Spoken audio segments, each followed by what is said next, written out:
Welcome to Bold Moves Radio. The show is Prudent Woman with myself. I am Rulani Baloi. I am your host.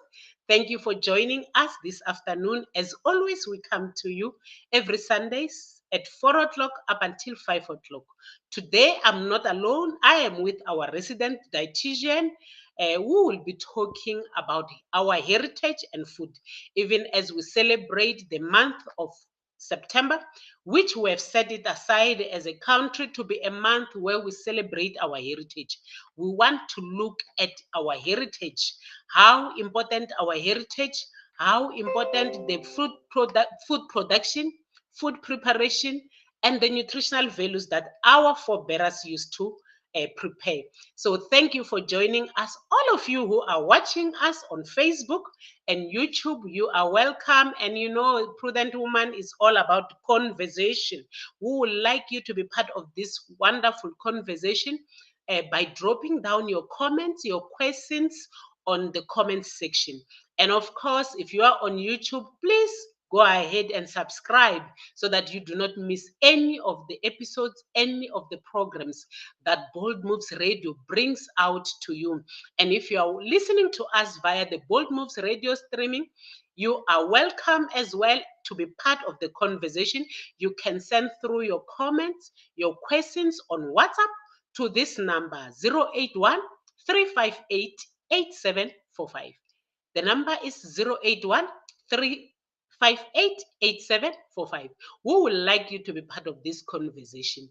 As Prudent Woman, we say we spark conversations so that Prudent Women can go all out and seek for the more information, because the 1 hour that we have, it's not enough to talk on a topic and exhaust it. But we say Prudent Women are women who are cautious, who go out and look for information because they're intentional with their decisions and they want to have a positive impact upon their lives and upon their loved ones who are around them. So Prudent Women are women who are informed. Thank you for joining us. As I've indicated, I have this afternoon our wonderful dietitian, our resident dietitian, Sesi Mandla Mabunda. Sesi Mandla, welcome to Prudent Woman. It is long we have not seen you. Thank you so much, Ceci. I'm so happy. I'm sure you can see I'm smiling from ear to ear because it feels like I'm coming back home. So I'm very happy to be here today. Thank you so much, Sesi Mandla. You are welcome. This is Prudent Woman with myself. I am Roland Baloi, and Sesi Mandla is our dietitian. She's our resident dietitian. Sesi Mandla, as you greet the audience, I just want you to tell us, as a dietitian, what basically do you do, more special for those who have not been part of the show? As I said, it's been some time you have been away. So just to, let those who do not know you, what are you all about? What is it that you do as a dietitian? No, thank you, Ceci. I'd like to greet our listeners from wherever they're joining us from. And I'm happy to be back on Prudent Women. Like I said, this is my home. And what I do, I'm a dietitian by profession. That's a medical profession. And what we do is basically nutritional management of any condition. So, any sickness that one has, you need to also manage it nutritionally. So, that's where I come in. For example, if one has got diabetes, they will say, go to the dietitian to know what you need to eat. If one has got gout, any medical condition that one presents with, you need to manage the type of food and the type of diet that that person has to follow. So that's basically what a dietitian or a nutritionist will do. On the other side, I'm also a MD. I'm a managing director of a company called MANNA Dietitians. There we manufacture healthy products. So ideally, we're all supposed to eat from the earth, but because of whatever reasons, we don't always have access to that. So MANNA Dietitians come and say, don't worry about that. We will make products that will be healthy for you for whatever reason you are presenting with. So that is what I also do. Besides that, we also do accredited training around food and food safety. So, as you can see, I'm very passionate about anything to do with food and what it does when we consume it, and how to manufacture food and how to keep it safe with our training. So, in a nutshell, Ceci, that is who Mandla Ventina Wakamabunda does, and that is what I'm passionate about. Thank you very much, Sesimandla. I believe our audience can, especially those who do not know you, I'm sure you're looking forward to hearing from this wonderful woman. She is indeed a woman who cares so much about food and nutrition. I love the fact that she did not stop where she's just advising us on what to consume, on all that she has learned at school. But she's entrepreneurial to have started Masana Dietitian and have her own nutritional food that she's going out and teaching people how to eat, but producing something that she can use to say to people, this is what you can consume, because it's what I believe represent a good nutritional mix. Sesi Mandla, thank you very much. And as I've already indicated in my opening to say, today we're going to be talking about our heritage as we celebrate the month of September, because we acknowledge that part of our heritage was mainly about the food that we used to eat. You will all agree with me to say our forebearers used to have their own way of producing what they were eating, their own way of preparing what they were eating, and also the food that they were consuming had a certain nutritional composition. And in this episode, we would like to look at all the three elements pertaining to how our forebearers used to live. And what inspired me, says Mandla, looking at this topic was the fact that when you look at the current, especially you call them lifestyle diseases, most of them, even if they were there, it is because they were not known by name. But when you look at the symptoms, most of them, our forebearers did not have such symptoms, which to me says somehow we have introduced, or technology have introduced, certain lifestyle sicknesses that they did not have. And I said, when we talk about heritage, or when we talk about the history, we say you cannot be successful looking in the future without you acknowledging where you come from. And I felt there are great things that we could, or we can learn from how our forebearers conducted themselves, more especially around the issues of food. As you will put it to say, we'll eat so that we can live. We do not live so that we can eat. So that's why we are here today with our resident dietitian to talk about food and our heritage. Says Manda, maybe before we even dwell much into our heritage, I just want you as a dietitian just to highlight to us the importance of the nutritional value that one eats in a meal. What is important? Why is it important that one should be aware of the nutritional composition of what they are taking? Okay, thank you, Cecil Roland. So let's try and simplify it. I always, as you know, like saying, let's go back to the basics.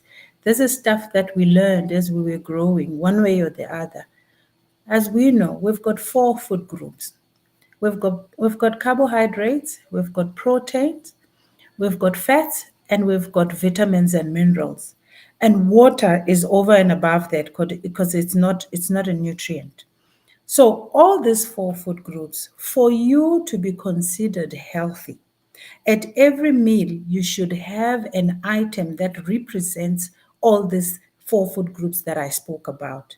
So, that is where your nutritional composition is derived from. So, when you are having breakfast, for example, putting it in a practical form, you might say you want to have what? Eggs. So eggs will be your protein. You have two slices of brown bread, that is your carbohydrates.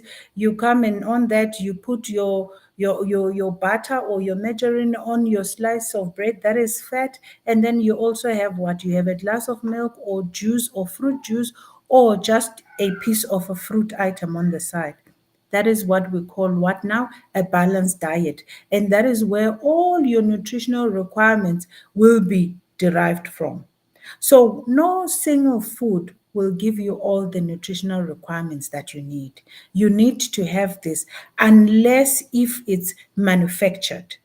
So if it's manufactured, we can decide that, okay, our people don't have time, our people don't know actually what is in what, they don't know what vitamin is and what. Then let's go and put all these things in a product so that they don't have to worry, because they are not like our great grandchildren or great grandparents who used to plant and who used to or actually eat from the ground. So now our people are busy, they don't have time, but they still need to live a healthy life. So we can make products that mimics what you can get from eating your food from the ground. So that is what nutritional composition is all about. There's nothing complicated. All you need to do is that for me to be considered to be healthy, I need food items from this four food groups, and I need to drink lots of water as well. Once you have that basics, that's when then now we can break it down and say, okay, out of these four food groups, how much? Then we are talking portion sizes. Then we'll say, okay, one fruit, you get vitamin C, and it's like you're 50%, those kind of things. But basics that we all need to do is that we need to eat from these four food groups for a proper nutritional composition and for one to be considered healthy. Wow, that's a mouthful. And to be able to understand that you will not get all the nutritional composition from one food group goes a long way, because as people today, we are bombarded with a lot of marketing material. There are certain messaging that goes out. Some will say to you, you must only eat this and not eat that. You In this one you'll have everything. I love the fact that you always tell us that it's about the portion sizes, but what's important is for us to eat everything. But thinking of it, why will God create all these things, give us all these things when He did not want us to enjoy them? Because Exactly. I believe I'm God's creation. Mm-hmm. He knows everything about me. So if I'm a car, a brand, the brand maker knows exactly what I'm all about and how I'm supposed to function. So it's as good as my maker saying he made me with tires, but he says for you to function and not consume a lot of fuel, because we know petrol is expensive. Take off the tires. That cannot be real. So that's how I equate it, to say when you are depriving your body of certain things, it's just like that to say you are consuming too much fuel, my car. So the manufacturer says, take off the tires, let the car go on. The car will not go anywhere. So we need all the elements. I think, sis, what causes a lot of confusion, and it's a marketing thing. There's people getting a lot of money from this confusion. If we are eating to be healthy, then you need to have the four food groups and you need to do your portion control 80% of the time, right? Mm, That is why in nutrition there's a principle that says everything in moderation. What that means is that you can basically have anything, including things that are considered to be wrong when someone is trying to sell you a story. You can have you can have a chocolate. Those who drink alcohol, they can have a glass of wine or whatever it is that they are taking. It's all accommodated in healthy eating. However, you need to know that it's everything in moderation. Isichangane ta ku xin'wana na xin'wana xi na ndhawu ya xona when it comes to healthy eating and healthy lifestyle. So mm.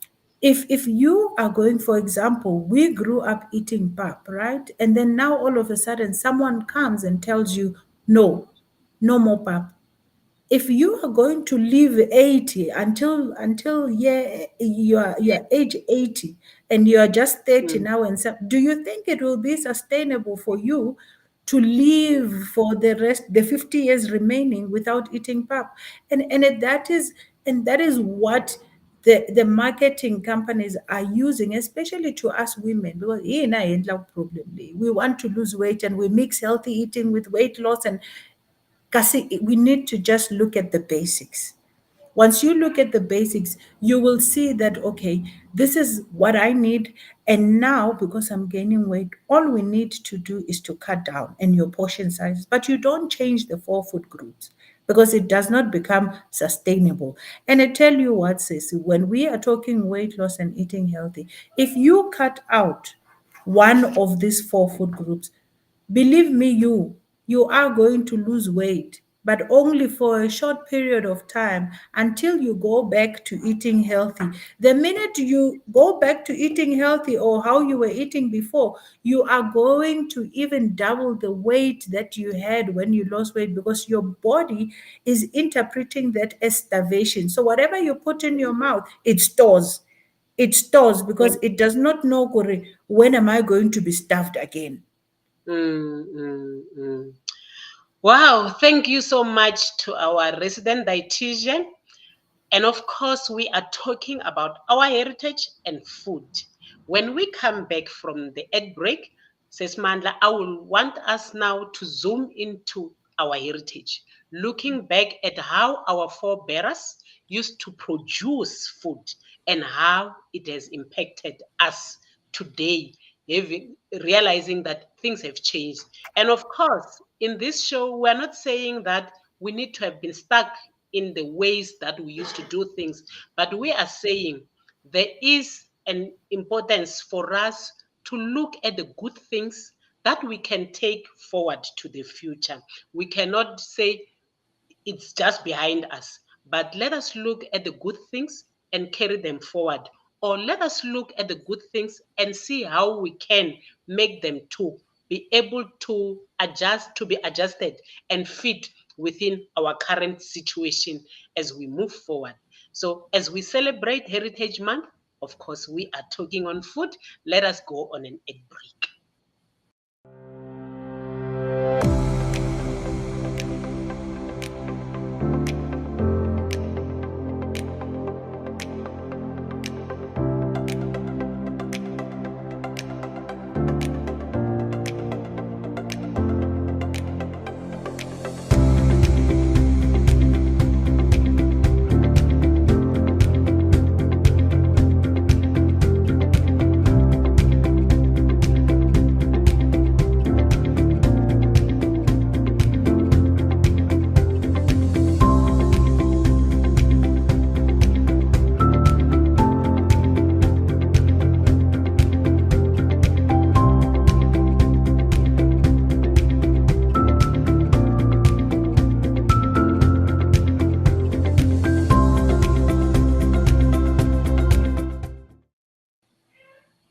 You are listening to Bold Moves Radio. The show is Prudent Woman with myself. I am Rulani Baloi. I am your host. Today I have with me our resident dietitian, Mandla Mabunda.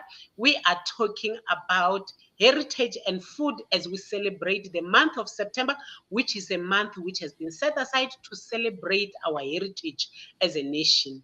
And we say our heritage has got a lot to do for us when we talk around the issues of food. Says Mandla, before we went on a net break, she took us through the importance of the nutritional values, and we continue with our discussion.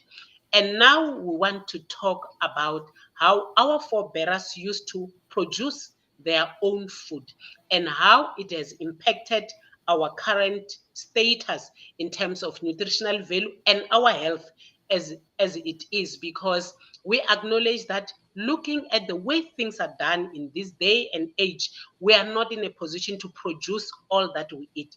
But says Mandla, how has it affected our health?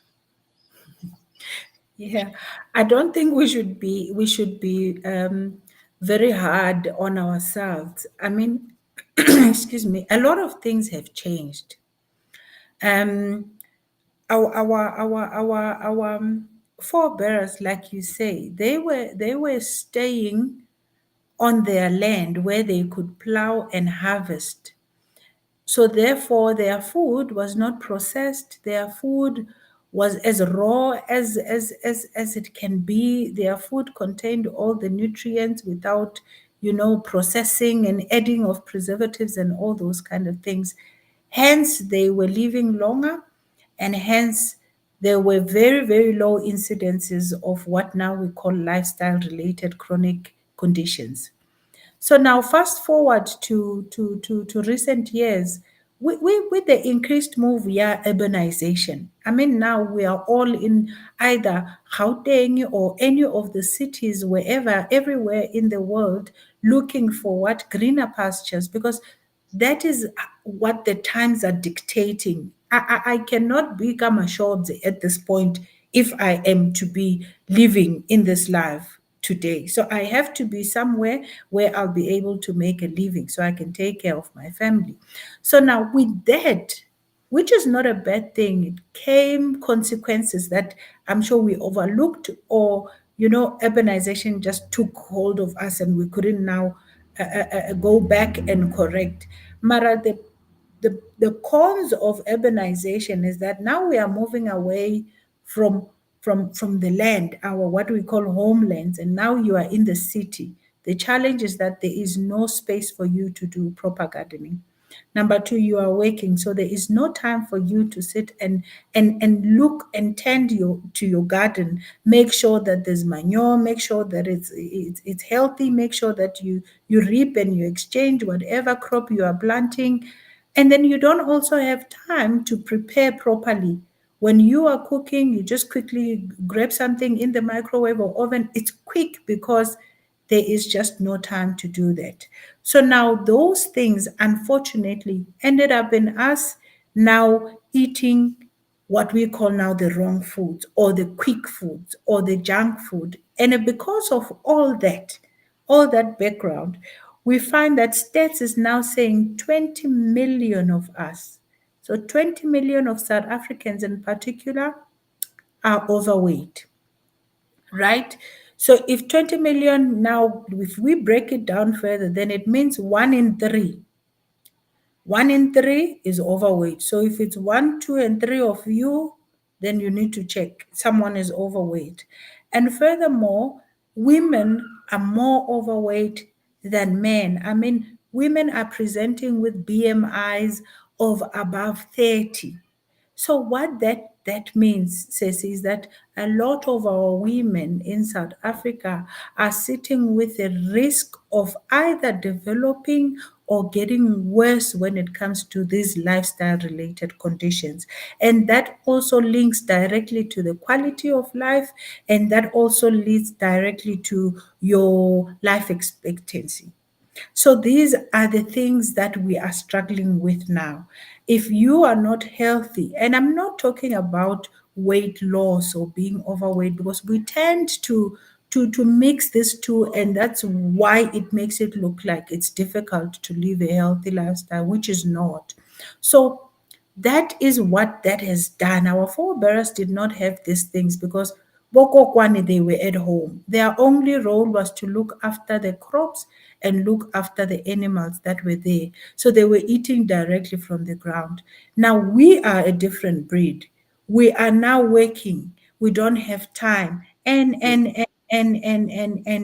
So all we need to do is to find what works for us so that we can still be healthy even during this era of Mm, fast food, of everything being quick, quick. We want something very good. But what is alarming for me, Ceci, what is very scary for me in all these things, it's mm, the alarming increase of children who are getting overweight. So mm, now, as we speak, the forecast is that by 2025, 30% of our children, school going age, they will be overweight. And then you can already start to see that impact because you find a child, it was unheard of, Mina, when I was growing, for a child to present with diabetes. It was one or two cases. But mm, now we see a very huge increase of children, school going age, who are mm, presenting with diabetes. And that's another issue because if a child is using the injections at school and quality of life as well, Nayona, is being affected. A child does not live to realize their full potential. And so our future is actually at risk. And all these things, they come from what? The food that we eat. So I think we need to sit down and we need to really look at food in a different way. It's not only about weight loss, but it's really about the quality of life and the future of our children. So that is how we have moved since, or we have transitioned since the days of our forefathers up until now. mm. Wow, listening to the statistics that you are giving, they are scary. And one looks back and say, what is it that we can do? I'm laughing here because I see one of our viewers saying, you are just in time for the late summer body preparations. You hear? I think she confirms what you were saying about marketing.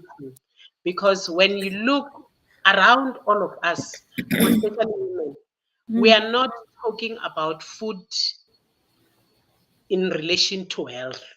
We talk about food in relation to our presentation, which is a sad thing.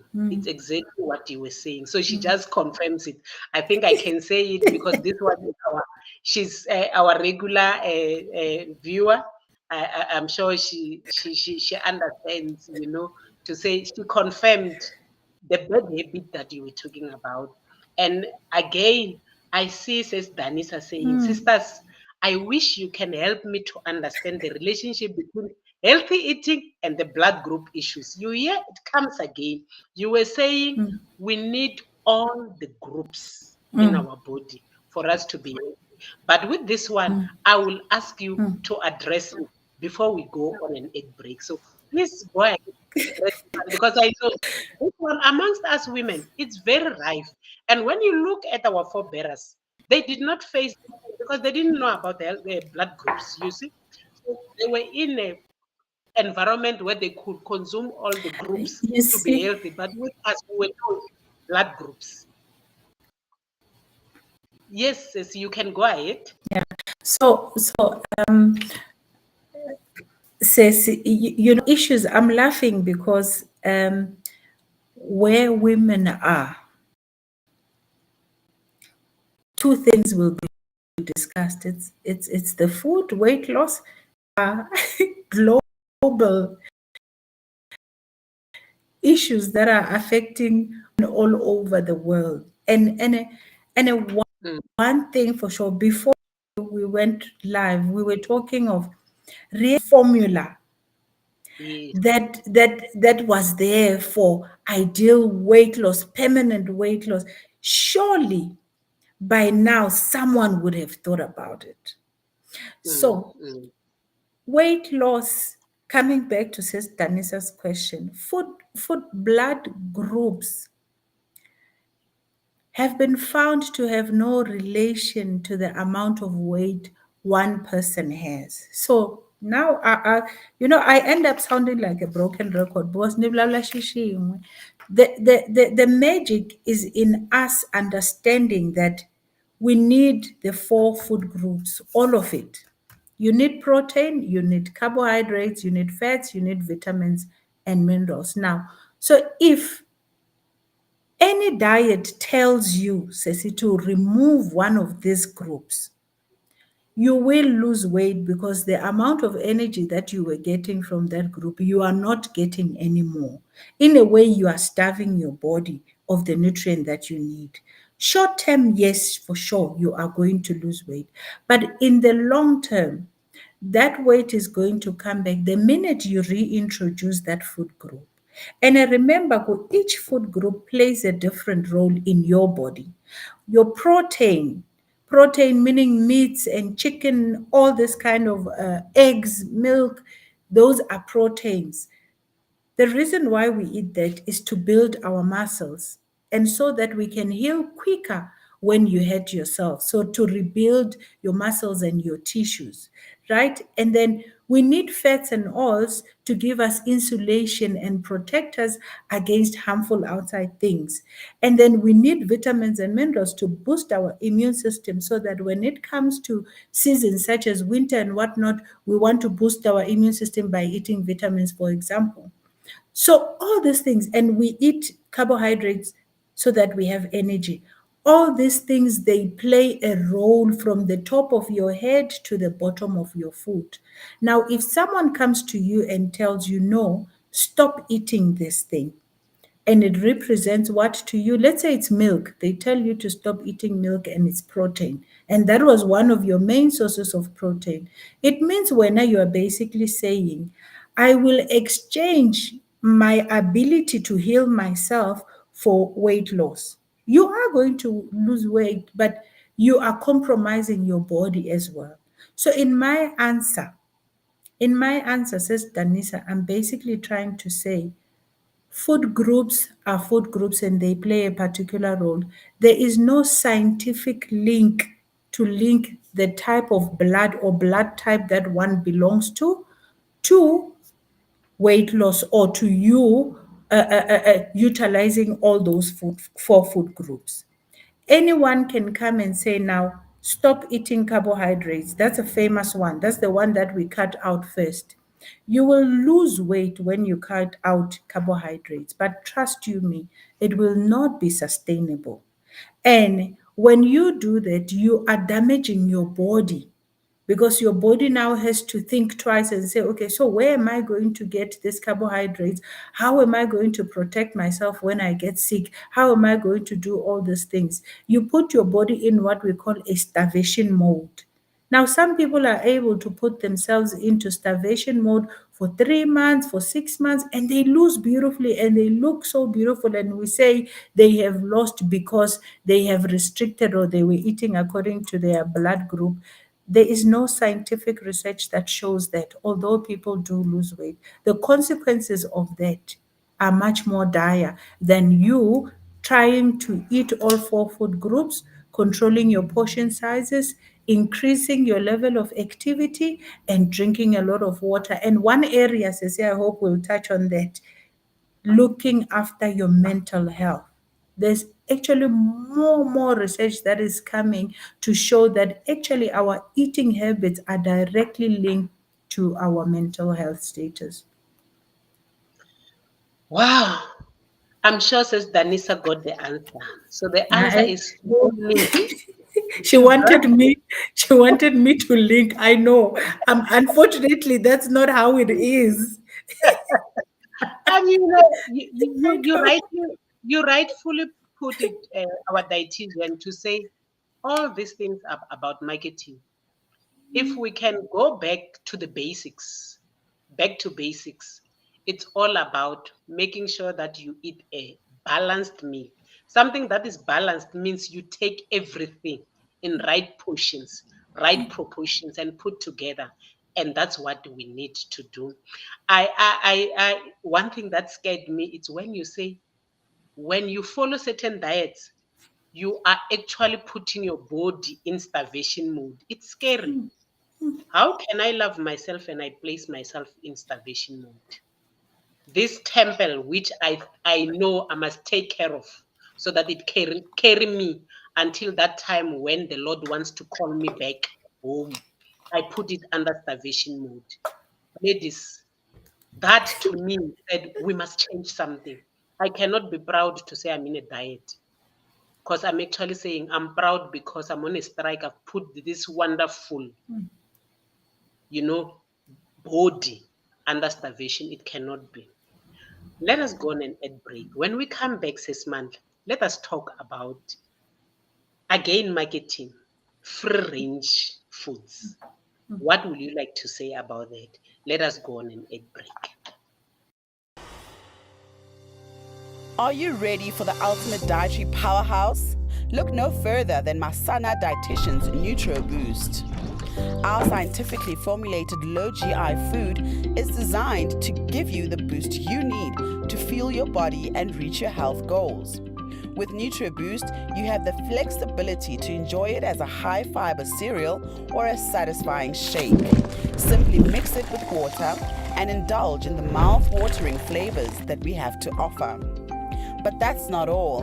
NutriBoost is packed with essential nutrients that are beneficial for your overall well-being. Enriched with 20 immune-boosting vitamins and minerals, it's a convenient and effective way to support your immune system. And here's the best part. NutriBoost is gluten-free, egg-free, and high in omega-3, making it suitable for those with dietary restrictions or allergies. Need an energy boost? NutriBoost has you covered.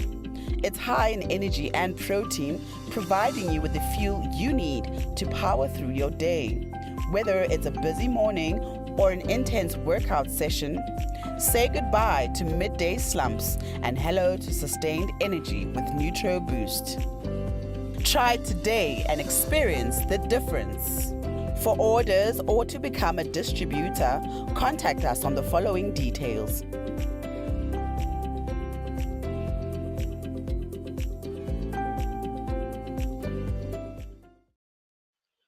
Welcome back. You are listening to Bold Moves Radio. The show is Prudent Woman with myself. I am Rulani Baloi. I am your host. Today, I'm not alone. I have with me our resident dietitian. We are talking or celebrating our heritage by looking back and saying, how does it impact today's lifestyle when we look at the way we consume food? Before we went on ad break, our dietitian was talking to us, showing us the need of eating a balanced meal. And I see, says Danisa Wakakosa, she says, spoonful says Mandla, ngopu ngopu. I love the balanced meal lecture, which means she agrees with you, says Mandla, to say, it's not about the blood group. It's not about putting the body in starvation mode, but it is about a balanced diet. So, moving right along, says Mandla, let us now look at another marketing strategy that is out there, trying to convince us on how to eat. And it's unfortunate. I know all these things are focused on us women because we are the ones who determine what is to be eaten in a household, because you can go to all men. Most of them, they will say to you, in the whole year, I've never even initiated what is to be eaten for lunch or supper in my house, which means all that authority and power has been left with a woman. We are the ones who have got that responsibility. But, marketers focus on us and they tell us all different things. What will you like to say about free range foods? Okay, free range, just like the name says. So the animals, it's normally your chicken or your goat milk or your cows are literally given free range to roam around for a couple of minutes to eat whatever they find in nature. So if you stop and go to what I just said, if we give an example, i tihuku letiya ta le xikaya, you see those that are roaming, that is basically free range. So now, because there's a lot of with what innovation, there's a lot of things that get done to the meat that we eat today that makes it to, for example, if it's a chicken, to grow quicker. Excuse me, if it would take that chicken to grow naturally 6 weeks, now the chicken is forced to grow in 3 weeks. Now it's ready to go to the market because there's that demand. So now when they say free range, basically they just allow the chicken to grow naturally, meaning that that chicken is allowed to go outside, walk freely, and to look for its own food, eat whatever grass or whatever food that it gets out there, instead of that chicken that is in a factory. If you must come in those huts, that the chicken, those little what do they call it now, those places where they grow chicken. Yeah, some Yes, incubators. Yeah, boilers, yeah. they call them boilers, yes, where they give them tablets to grow quicker. They call them growers, where they give them all these things to artificially make them grow quicker. So the understanding is that if you leave a chicken to grow in its own God given time, the quality of the meat from that chicken will be much more high quality, because that chicken does not have stress, it's not forced to grow, it has just grown the way it was supposed to grow. Versus a chicken that is sort of manufactured in a boiler, that was given all these things, growers, pills, and the food that has been engineered to make it grow quicker. So the idea is that the one that was engineered, now the quality of the meat will not be as good as the one that was engineered. So that is the whole difference between free range and the other one. However, Ceci, like I've been saying before, Mm, are you going to be healthier if you are only eating free range stuff versus someone who just eats hukia boboila that was groomed in a boiler somewhere? Not really. There is no scientific link that shows that. Again, all we need to know, if the reason for us eating is to eat so we can live, then we just go back to the basics. It doesn't really play a huge role that your piece of chicken is free range and yet your portion sizes are very big. If it's about weight loss that you're running away from, you're still going to gain weight. If it's about health and you're only eating that item that is called free range and yet you're not eating from the other food groups, you will still be compromising your health. So I don't blame people. This thing is showing us that we need to make more effort to go out and actually empower and educate our people so that they make the right choices, so that they understand that anyone can come up with a product and call it whatever in the name of healthy eating. If that product does not address the nutritional needs of those four food groups, then you need to look at it and look at it very, very, very, very, very nicely before you decide on buying that. Because as if that was the case, we wouldn't still be having issues around healthy eating. We wouldn't have these stats that we are talking about, that one in three of us is overweight, because now we have lots of these products that are promising us miracles, isn't it? mm, So if that was the case, then we should see the stats coming down. yes. But yet the stats are actually increasing. Mm, Mm. mm, mm. You know, we cannot thank you enough, people like yourselves who set aside time to continuously teach us.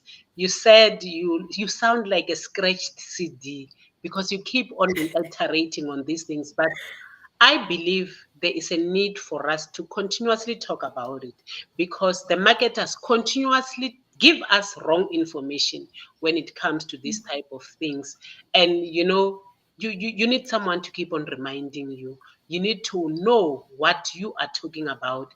Your explanation, especially on free range, it enlightens one because I know of I'll call them diets or messaging that says go and get everything free range, and this will happen. They promise you a whole lot of things, which when you go down and want to find out how true these things are, because then there must be scientific information that backs it up.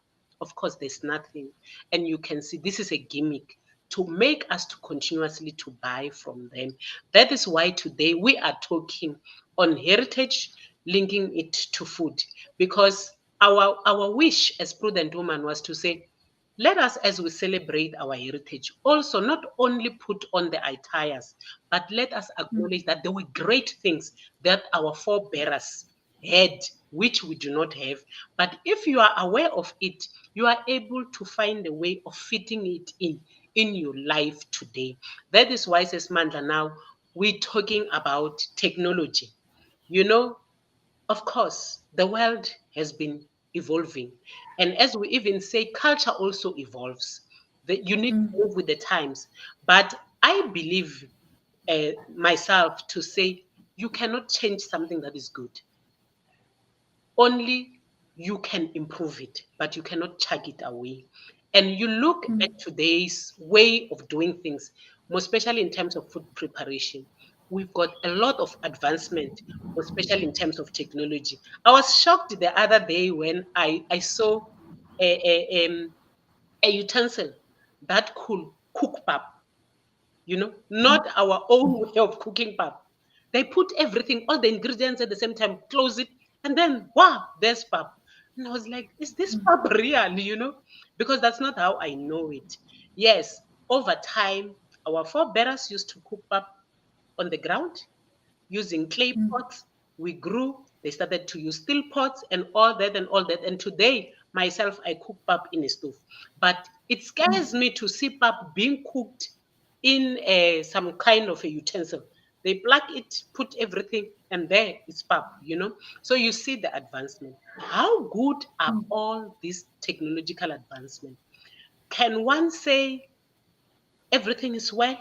Or one needs to pause and say, what am I getting here? Are they destroying the nutritional values? Because we know in terms of food preparation, at times you may destroy all the nutrients that you were to get because of the way you have prepared food.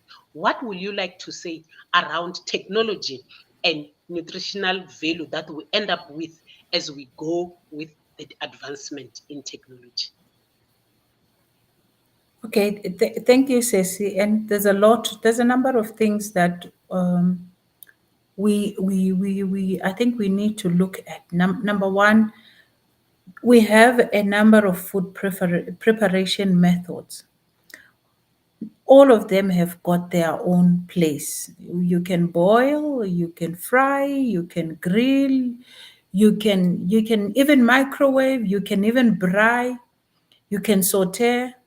All those things are preparation methods that are available to us. Can you imagine if we were only eating boiled food?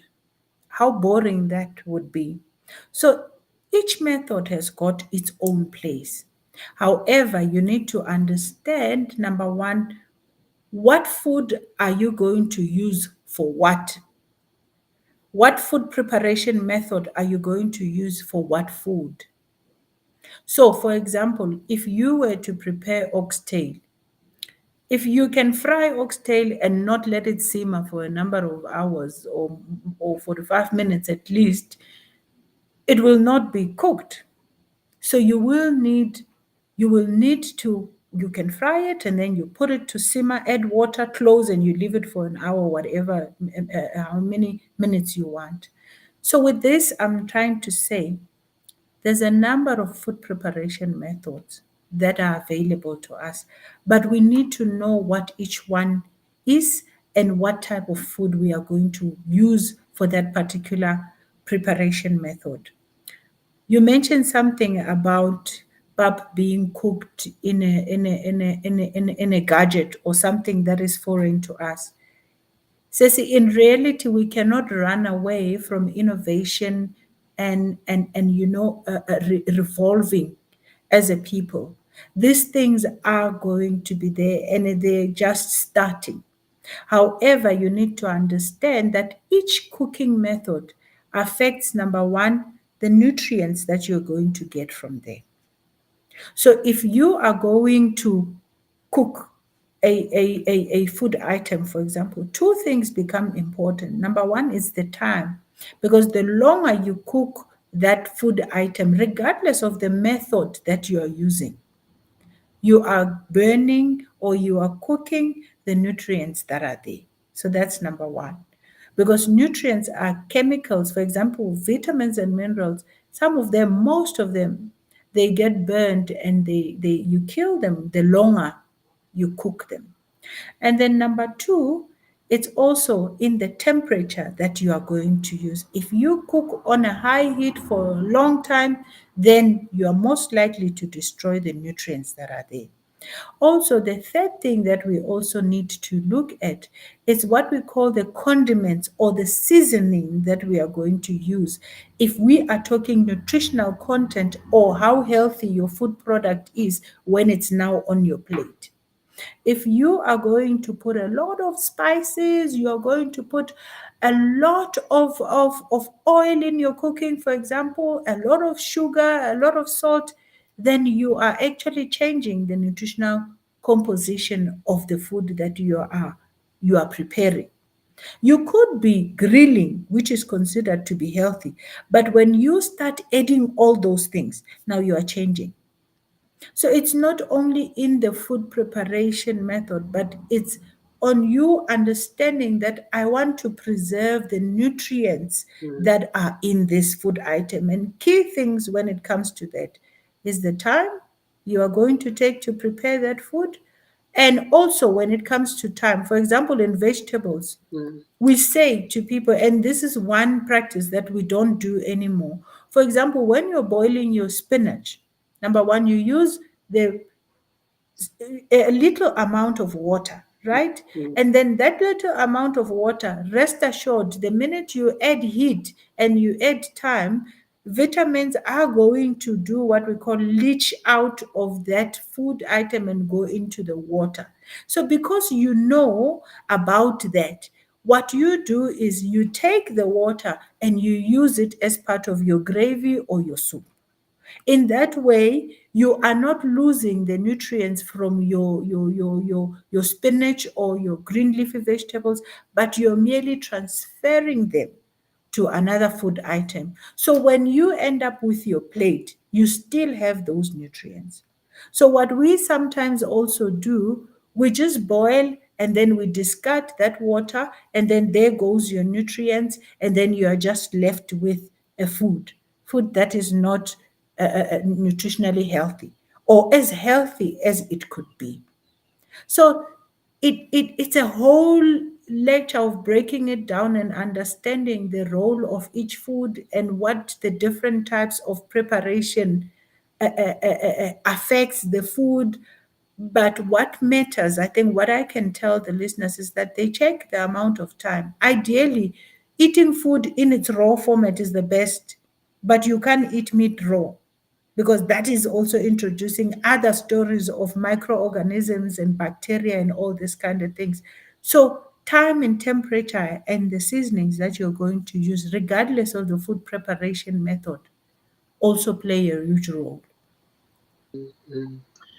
Wow, you make one wonder and feels like we do not know this thing that at times we work for. We say, I'm going to work to put food on the table. But what I'm observing is that we do not know this thing that's called food. We do not give ourselves time to understand how to prepare it, how to finally consume it, so that we can achieve the most out of it. And thank you so much, says Mandla. Um, you know, time, of course, is never on our side. If it was upon us, we will make sure that this hour becomes 2 hours, but it can never be. And always, as prudent woman, that's why we say we spark conversations. We do not have full conversations on topics that we bring along because the time is never enough. But before we end the episode, says Mandla, I just want us to, someone may have been listening to us and say, no, there was no heritage because ababulabulangi it's open at the wall, you know. I want you to talk on those things as a dietitian. Our children today only sees these things on the 24th, most especially when we go for different gatherings in different churches, we'll prepare traditional meals. How important are these traditional meals? What would you like to say around traditional meals? Just to maybe encourage us as a woman to say you can do these things. It's not that difficult. Ingredients are there, and they are very important. What can you say? Yeah. Maybe we can single out the hobe namasonja. How important are these dishes in our lives? You singled out my favorite. Masonja is one of Gamina is a delicacy. You can just take away everything and leave me with my masonja. I'm happiest when I'm eating them. I mean, these food items that you highlighted, Ceci, what makes them more healthy? As compared to the fast foods that now we are leaning more towards. Simple things. The way we cook them, number one, we did not put a lot of these items that we are putting now. I spoke of seasonings. We don't put a lot of spices. If you look at how our kokwanis used to prepare these heritage type food items, as we like to say it. Masonja, you would put them there. If there's a tomato, it would be a tomato and onions and a bit of oil and salt, and that's it. And then they will be prepared, and then people will eat them with pap. Same applies to Toby. Now, when we are doing your mashed pumpkin or butternut, we put sugar, cinnamon, all these kind of things. Whereas back in the day, it was cooked to be simple, and it was not taking the longest of time, and it was taken directly from the soil by Kokwan. So it was a bit more healthier than what we see now. It was closer to what we can now say organic. So if we can go back, though, that food was highly organic. Besides the fact that masonja has got one of the most high quality protein. So when you break up masonja and you see that yellow part, that is just protein that is there. Raw protein, easily available for the body to use. And if you eat masonja, for example, and you are constipated, to show how easy it is and high fiber it has, within a matter of hours, you are now relieved. You're going and you're relieving yourself. So those foods that now we look down upon, those are actually, if we are aiming to be more healthier and so we can live longer and improve our quality of lives, maybe we need to go back to those heritage foods. Those are healthy. And mainly is because they were taking them from the ground, and their cooking methods were not as complicated as how we cook these days. There we are, prudent women. I'm sure you will agree with me to say the simplest of all, that's where we get the best. Because looking at Masonja, it doesn't take a lot of time.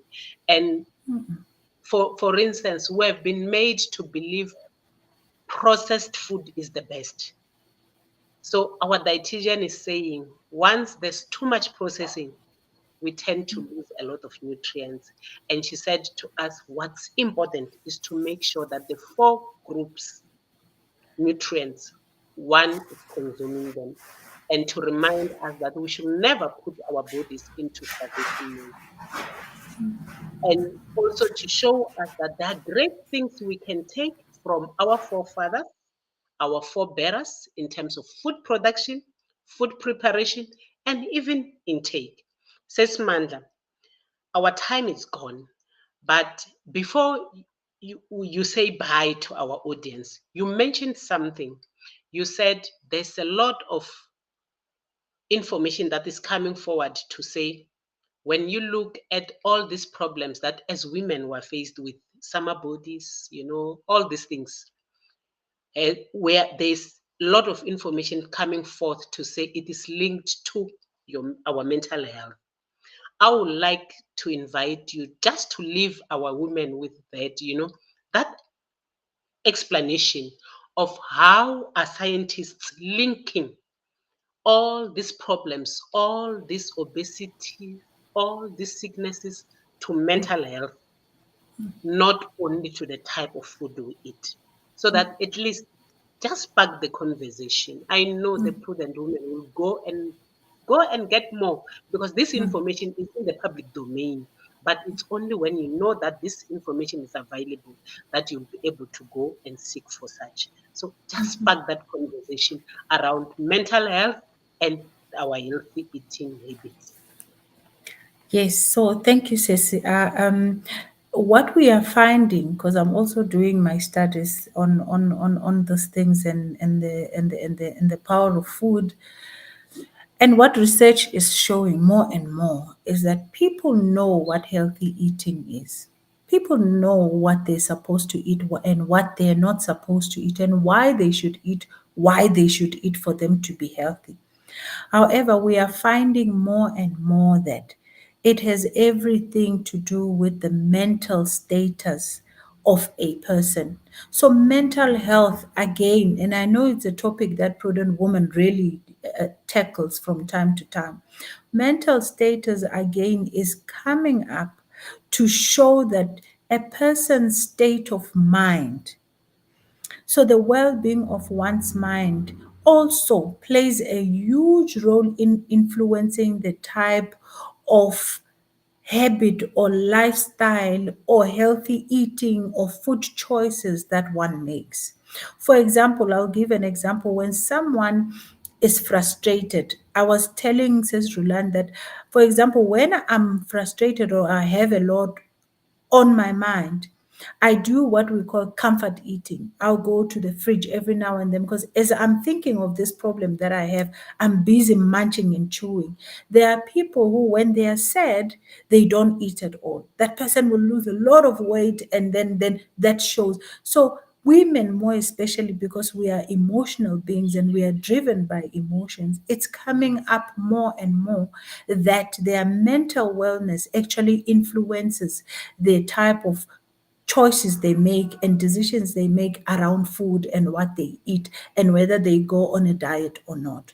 So, on that note, I want people now to, before you want to go and eat something that you know you're not supposed to eat, for example, or you know it's not part of the healthy food four groups that we spoke about, check your mental state. How are you feeling? Are you sad? Are you happy? Some people now keep a diary of emotions and the type of food decisions they make when they were happy, when they were sad. And in that way, you are able to control the food and not allow the food now to control you. So that is what I want us to now start looking at. If there's one thing you can get from today, is to check what makes you eat the stuff that you know you're not supposed to eat. Because this information says it's not new. It's not new that we talk about four food groups.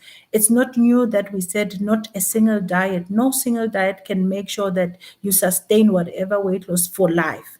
So I want us to start thinking about mental wellness and how it influences your food choice. Thank you. Wow, there you go. From our resident dietitian, someone that you know, all of you in Prudent Woman, that she has got the best interest for all of us who are watching. It's not about marketing, but she's saying to us, let us be mindful of what we eat. She has dished a lot for us. I see someone saying, if it was a class, they will willingly pay for it, says Mandla. Because of the information that you are giving us, we can never be the same as prudent women. And of course, our loved ones, we will make sure that we take care of them. We will respect this thing called food.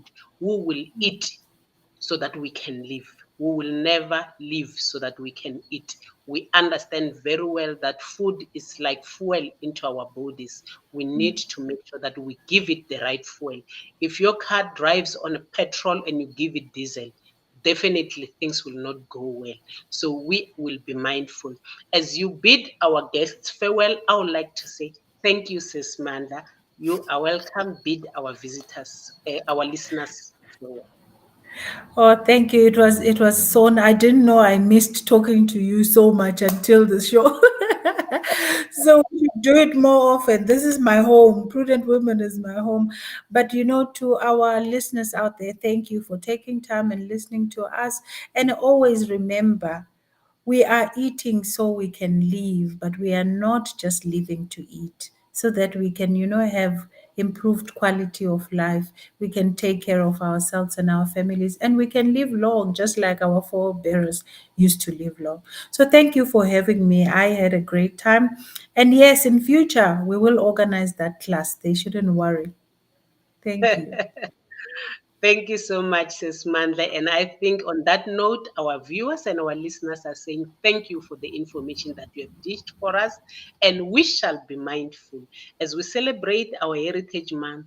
We will not only dress and dance, but we'll also look back and say, what can we carry forward in terms of looking at this body, the temple of the Holy Spirit that the Lord has given to us? We cannot be recalled before the time is the appointed time, but we'll look after it so that we can be recalled at the right time. Thank you so much for being with us, and all of you who have been here with us, thank you. We see your comments. The time is not enough for us to comment on each and every comment that you are making, but please know that you are making a difference in this conversation, and we'd like to say thank you. Have a blessed week. And of course, as we end Prudent Woman, we get ready for the living word with our favorite pastor, Pastor Frida Tebula. She will be here at 5:30. Go and grab your cup of coffee. Maybe now it's hot. Go and grab that half a glass of water. Says Mandla, and a glass of cold drink. You said we need to eat balance, isn't it? It's not like things are not Moderation. allowed. Yeah. You can Yes. Yeah. enjoy yourselves, quality of life, soft life, they say nowadays, Mm-hmm. the youngsters. All these things are there so that we can have a soft life. And of course, as Bold Moves Radio, our programs go forth. We have Monday up until Friday, we have a devotion. Different men and women of God are leading us in terms of praying. We pray for different things throughout the week. Please join us. On Tuesday, we've got the African Experience. And what is nice is that the very same says Mandla Mabunda, she is our host for the African Experience with Dr. Hlami. And of course, right now, because of other things, we do not have Love SA. But Prudent Woman comes back to you on Sunday, and the Choral Show every Sunday at 2 o'clock with Pastor Strike. And I would like to say thank you to all the technical team, Bold Moves Radio, and special thanks to our executive producer, Pastor Strike. Thank you very much. Have a blessed afternoon, even as you wait for the favorite pastor, Pastor Fridama Tebula at 5:30. Have a blessed afternoon.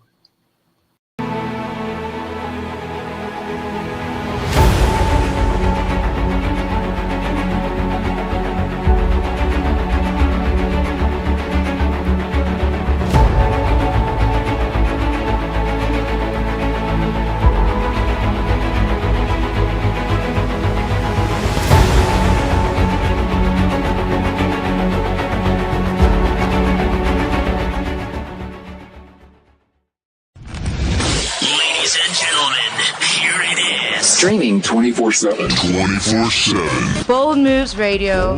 Bold Moves Radio. Afrika nakupenda sana, oh Afrika nakupenda sana.